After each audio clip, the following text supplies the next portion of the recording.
OK，今日嚟帶大家睇一間廠。OK，呢間廠喺達色嘅怡保一個地區叫做達色。達色係最出名有好多廠㗎啦。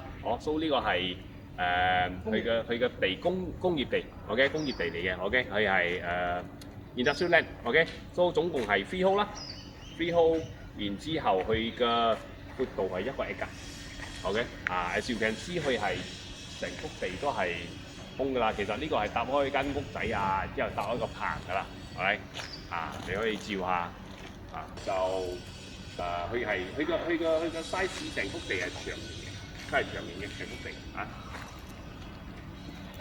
都如果你哋係有興趣係揾工業地嘅，攞嚟做咩都話做廠啊，做整車廠啊，你可以做 service 車啊，都可以嘅，因為係一級地啦，所以如果係有興趣我知多啲資料嘅，或者係你可以聯絡我，017-288-7527，我哋下次見。